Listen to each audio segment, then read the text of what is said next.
Welcome to RBN creatives media. నేను మీ నక్షత్ర. మీకు చెప్పినట్టే హైదరాబాద్ వినాయకుడు మీకు డైలీ అప్డేట్స్ ఇస్తానని చెప్పానన్న. ఎక్కడ దాకా నిర్మాణం జరుగుతుందో కూడా మీకు చూపించే ప్రయత్నం అయితే కదా, మీకు డెఫినెట్గా ఏ నుంచి జెడ్ వరకు చూపిస్తాను. చూడండి, నిన్నైతే మనం చూసిన దానికి ఈ రోజు డిఫరెంట్ ఉంది కదా. సో పైన హ్యాండ్ అనేది వెల్డింగ్ చేస్తున్నారు, హ్యాండ్ అనేది ఫిక్సింగ్ చేస్తున్నారు. మనం చూస్తుంటే పైనుంచి నిప్పుల రవ్వలు కూడా పడుతున్నాయి. సో మీకు ఎగ్జాక్ట్గా కనబడుతున్నాను. ఇంకా కొంచెం దగ్గరికి వెళ్ళి మీకు ఇంకా దగ్గర నుంచి చూపిస్తా. Come on follow me. ఇదైతే వినాయకుడి మీద మనం పాము పడగ ఉంటుంది కదా. సో ఆ పడగనైతే ఒక్క పాట అయితే ఫిక్స్ అయిపోయింది. సో నెక్స్ట్ పార్ట్ అక్కడ ఇంకా జరుగుతూ ఉంది. చూస్తూ ఉన్నారు కదా, వెల్డింగ్ చేస్తున్నారు. సో 3 పడగలు అనేది మనకి ఇక్కడైతే కనబడుతున్నాయి. ఇక్కడ ఒకటి ఉంది, అక్కడ పైన ఒకటి ఉంది, అండ్ వాళ్ళు ఇప్పుడు ఒకటి వెల్డింగ్ చేస్తున్నారు. ఇది మనకి ఇప్పుడు వినాయకుడి పక్కన దేవుళ్ళు పెడతానన్నారు కదా, నల్లపోచమ్మ. సో అట్లాగా దానికోసం ఈ పీఠం అయితే సిద్ధమైంది. చూద్దాం రండి, ఇంకా దగ్గరికి వెళ్దాము. ఇదైతే చూశారు కదా, వినాయకుడు పాదాలు కానించి మనకి పైదాకా మీకు కనబడుతుంది కదా. వినాయకుడి తొండం చూడండి ఎంత క్లియర్గా కనబడుతుంది, వినాయకుడి బొజ్జగడ. సో ఎంత అద్భుతంగా ఉంది. సో మనకి కట్టకుండానే ఓన్లీ వెల్డింగ్లోనే ఎంత బాగా కనబడుతుందంటే ఇంకా ఇది ఫినిష్ అయ్యాక ఇంకెంత అద్భుతంగా ఉంటుందో అనుకోవచ్చు. అసలు చూడడానికి 2 కళ్ళు కూడా సరిపోవు. సో వీళ్ళు చెప్పిన ప్రకారం అయితే ఈ ఇయర్ మేము 60 అనుకున్నాము, దాదాపు 65 ఫీట్స్ వరకు వచ్చే అవకాశం ఉందని చెప్పని అంటున్నారు. వాళ్ళు చెప్పినట్టే అక్కడ దేవుళ్ళని కూడా పక్కన పెడుతున్నట్టు. సో వాళ్ళకి పీఠం అనేది చేశారు. సో ఇంకా ఇక్కడ చూస్తే మనకి ఈరోజు నిన్నైతే మనకి వీళ్ళు ఒరిస్సా నుంచి వచ్చారు. సో మట్టి కలుపుతున్నారు. హాయ్. సో చూసారు కదా, వినాయకుడికి అయితే ఏదైతే ప్రిపేర్ చేస్తున్నారు, ఇక్కడ ఎండుగడ్డి అండ్ మనకి తాళ్ళు కూడా. సో మట్టి నీట్గా కలిపి. సో వీళ్ళు నిన్న ఒరిస్సా నుంచి వచ్చారు.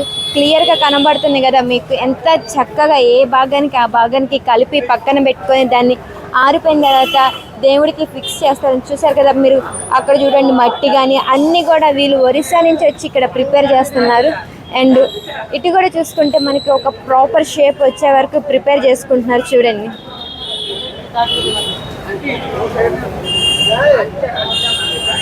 ఎంత బిజీగా వర్క్ చేస్తున్నారు వాళ్ళు. సో మట్టి కూడా ఎక్కడ కూడా బాగా పిసికి ఎక్కడ కూడా ఇంత గొల్ల కూడా లేకుండా ఎంత స్మూత్గా ఉందో చూస్తున్నారు కదా. సో దాదాపు మనకి ఇంకా చూస్తే 40 డేస్ మాత్రమే ఉంది. సో ఇక్కడ కూడా పీఠం అనేది ఏర్పాటు చేస్తున్నారు. మనకి వినాయకుడి పక్కన దేవుళ్ళు పెడుతున్నారు కాబట్టి సో ఇక్కడ కూడా పీఠం అనేది ఆల్మోస్ట్ కంప్లీట్ అయిపోతుంది. ఇందాకైతే మీకు ఏం చెప్పానన్న, నాగ పడగలు అనేది నాకు 3 కనిపించినాయి. సారీ 3 కాదు, టోటల్గా ఇక్కడ 4-5 ఉన్నాయి మొత్తము. చూస్తున్నారు కదా, ఇక్కడ ఒకటి అండ్ వాళ్ళు ఒకటి ప్రిపేర్ చేస్తున్నారు. ఆల్రెడీ ప్రిపేర్ అయిపోయినాయి 2 ఉన్నాయి. అండ్ ఇక్కడ కూడా చూసుకుంటే ఒకటి ఉంది. చూడండి, చూసారు కదా, మొత్తం 5 అనేది ఉన్నాయి నాగపడగలు అనేది. వీళ్ళు మార్నింగ్ 5 o'clock నుంచి వర్క్ అనేది స్టార్ట్ చేస్తున్నారు. ఎందుకంటే ఇంకా 40 డేస్ మాత్రమే ఉన్నాయి కదా. సో వెల్డింగ్ అనేది జరుగుతుంది.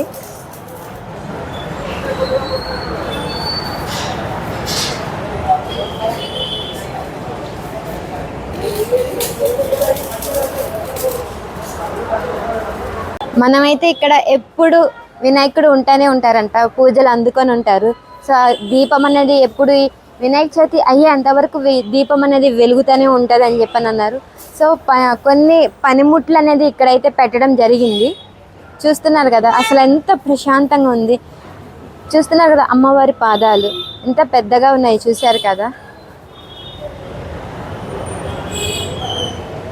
మనకి ఇక్కడ చూస్తుంటే చూడండి, 1954లో స్టార్ట్ అయిన వినాయకుడు 1954, 1955, 1956 నుంచి మనకి ఎన్ని రకాల వినాయకుడు ఏ విధంగా తయారు చేసి మొత్తం కనబడుతున్నాయి. సో మనకి చూసుకుంటే 1982 దాకా బ్లాక్ అండ్ వైట్ ఫొటోసే ఉన్నాయి మనకి. తర్వాత కలర్ ఫొటోస్ అనేది వచ్చేసింది. దీని మీద ఫీట్స్ అయితే రాలేదు. చూసారా, కలర్ ఫొటోస్ కూడా ఎంత అద్భుతంగా ఉందో. మనకి ఇక్కడ చూస్తుంటే 1998లో సరస్వతి దేవి లక్ష్మీ అమ్మవారిని పెట్టారు. 2000లో ఇక్కడ సుబ్రహ్మణ్య స్వామి అయ్యప్ప స్వామిని పెట్టారు. అక్కడ చూడండి 1990లో అసలు నాగపడగలు ఎంత అద్భుతంగా ఉన్నాయో, ఎంత పెద్దగా ఉన్నాయో. సో కోర్స్ నేను అప్పుడు పుట్టలేదు కాబట్టి చూడడానికి నాకు అద్భుతంగా ఉంది. సో ఇక్కడికి రాకపోయి ఉంటే నేను ఈ పిక్చర్స్ అన్నీ మిస్ అయ్యేదాన్నేమో అనిపించింది. సో 2003 చూడండి, పంచముఖల స్వామి అంటారు కదా, ఆంజనేయ స్వామి ఆ అవతారం అయితే పెట్టారు, చాలా అద్భుతంగా ఉంది. 2005లో చూడండి, వినాయకుడు, శివుడు, పార్వతి అంటే అమ్మ నాన్నతో కలిసి ఉన్న ఫోటో అయితే ఇంకా అద్భుతంగా ఉంది చూడడానికి. మీరు చూస్తున్నారు కదా, మీకు ఏ ఇయర్లో నచ్చిందో ఫోటో, మీకు ఫోటో కదా ఏ ఇయర్లో వినాయకుడు నచ్చారో దయచేసి కామెంట్లో పెట్టండి. ఇక్కడ చూడండి 2016 ఇంకా ఎంత అద్భుతంగా ఉందంటే చూడడానికి 2 కళ్ళు సరిపట్ల, అట్లా ఎలా తయారు చేశారనేది నాకు షాకింగ్గా ఉంది. సో మనకి ఇక్కడైతే 2016 వరకు అప్డేట్ ఫొటోస్ ఉన్నాయి. తర్వాత నెక్స్ట్ ఇంకా మేబీ అప్డేట్ చేస్తారని నేను కూడా అనుకుంటున్నాను. చూసారు కదా ఈరోజు ఖైరతాబాద్ వినాయకుడు అప్డేట్స్, ఎంతవరకు నిర్మాణం జరుగుతుంది, ఇంకా ఎంత జరుగుతుందో కూడా తదుపరి రేపు వీడియోలో చూడండి. దయచేసి ఈ వీడియోని లైక్ చేయండి, షేర్ చేయండి, కామెంట్ చేయండి, సబ్స్క్రైబ్ చేసుకోండి. రేపు చూద్దాం మళ్ళీ ఖైరతాబాద్ వినాయకుడు ఎంతవరకు వచ్చిందో. సో మనం ఈరోజైతే మనం మట్టిని అయితే చక్కగా కలుపుకొని ఒక ఆకారంలో చేసుకుంటున్నారు కదా, ఆ మట్టిని మనకి అయితే అనుకోవచ్చు, నేనైతే అనుకుంటున్నాను కాలు అయితే ఫినిష్ అయిపోయినాయి కాబట్టి వినాయకుడి కాలుకి ఫిక్స్ చేస్తారని అనుకుంటున్నాను. చూద్దాం రేపు అప్డేట్స్లో చూస్తూనే ఉండండి. Do follow me.